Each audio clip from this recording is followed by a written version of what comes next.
Hi, I'm Chris, And I'm Rob. We are 2/4 of Enter Shikari. and this is an interview for all schools. We've been on tour for a while now, and almost all German dates are sold out. Congrats to that. And I want to know, do you have one thing that was really amazing at this tour? Or do you remember one thing where you thought, oh my God, this was so beautiful? One particular fantastic time that we had, the experience that we had, was going to Eastern Russia. Played a place called Irkutsk in Siberia. It's the furthest east we've ever been. In Russia, obviously. So you just carry on going around east, you end up back in London again. But it was it was amazing, and we visited this a lake called Lake Baikal, which is the deepest and oldest lake in the world, and it's completely frozen over at this time of year. So we were able to sort of walk out into it, and it was a huge lake, and there were trucks driving along it and stuff on the ice. Yeah. And at one point there was this sort of big crack in the ice. You could see the water. I put my hand down, and the ice was only maybe that thick.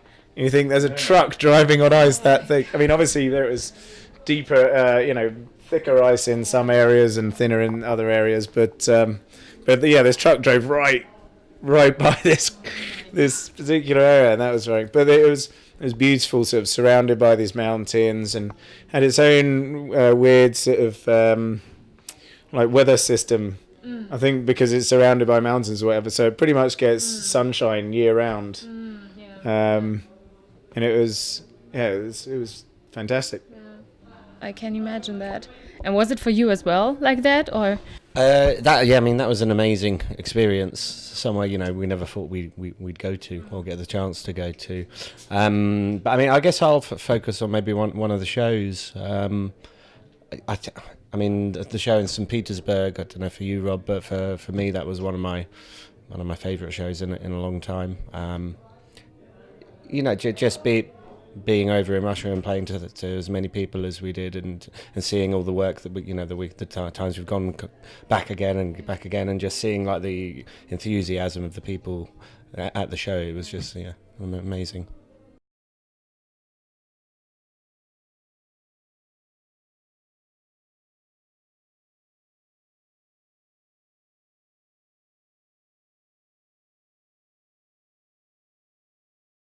Or do you want to tell me if there's some new music in the making, or maybe a new album or stuff like that? Only if you can and want to talk about it. Yeah. Yes, there will be new music. We're pretty much just at the very beginning of the process that we, to make a new album. So we're just kind of gathering all our ideas together and kind of going through the vault of ideas that we have, and kind of trying to gauge in our minds a direction that we want the album to go in. So yeah, it's very, very early stages. I mean, obviously we've got Stop the Clocks, which will be coming out relatively soon. But yeah, in moving further past that, there will be new music, but we can't really give you the direction or how long that's going to take just yet. But we are working on it. In the first steps, like you said. Okay. The embryonic stages. Good to know. I read in an interview that kind of the spark is a period of Enter Shikari that is already over, like that it was another period than now, for example. And I want to ask you, could you say what period is it now for Enter Shikari, like musically and lyrically or stuff like that? Well, people will ask us if there's things that we would change about our previous albums, or if we could go back and do it differently. But then, like, the thing about the previous albums is that, sure, if we were to write it now, it would be completely different, but then it wouldn't be the same album. Like, the albums that we wrote and recorded back then are sort of cross sections, slices of us and Enter Shikari at that time. So each album, as it comes out, we're constantly developing and constantly moving and changing as people and musicians and songwriters. And so these albums, or any sort of release that we put out, is just a snapshot of us at that time. And so the spark, having been come out, going on 2 years now, like Chris has mentioned before about, we've started looking at ideas to move forward into the next album. So we're already going to be of slightly changed people and ideas and sort of musically creative than what we were when we were at the Spark. But to find out exactly what we are right now, you'll have to wait. You'll have to wait until the next album comes out, I'm afraid. Okay. But it's a good answer. So, a few years ago, when you created the symbol as a Enter Shikari symbol, you said that like the normal triangle is like the hierarchies of the society, and you actually wanted to turn it around, or hope to turn it around, that it will turn around someday.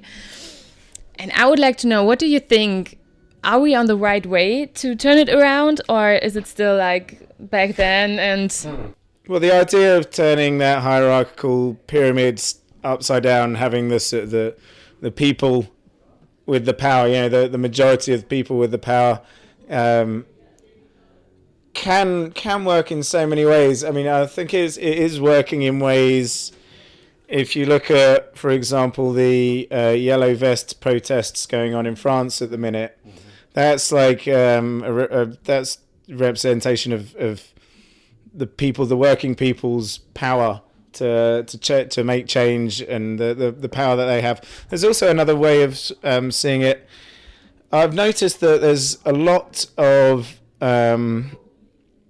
so take like veganism, for example. A lot of at least in the UK, I don't know about here in Germany, but in the UK, a lot of supermarkets have started doing their own lines of like vegan produce, and there's a lot of companies that are moving away from like single-use plastics, and that's an excellent thing. But I think that's only come about through what's it called, like the buying power. The people's power. They choose what they want to spend their money on, and it's these supermarkets aren't doing these things because the supermarket is really cares about the world or whatever. They're only doing it because they know that a certain percentage of the people that spend money in their establishments will spend money on these particular things. So that's kind of looking at it cynically, but that's showing the power of the people have, the power of the consumer, and so that's sort of one way in which it's showing the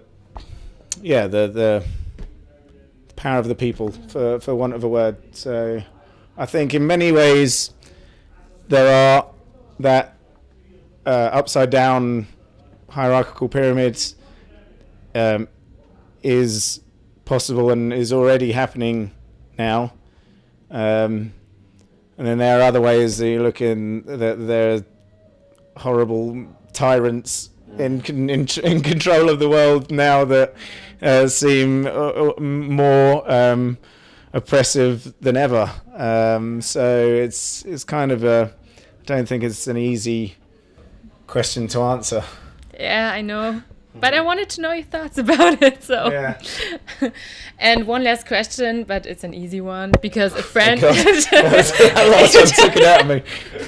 A friend of mine just asked me in front of the door if I could ask the question if you remember the people in the first row and if you remember their names. Well, we definitely remember them. Yeah. We remember faces, definitely. We're lucky enough to be a band that, our fans come to a lot of shows. They don't just do one show on a tour. A lot of people don't just do one show. We've had people this tour have come to over 15 shows. So yeah, we know them. We know their names because we've met them multiple occasions. But yeah, no, every front row. No, that would be a little hard to memorise. But yeah, we hardly remember each other's names. Yeah.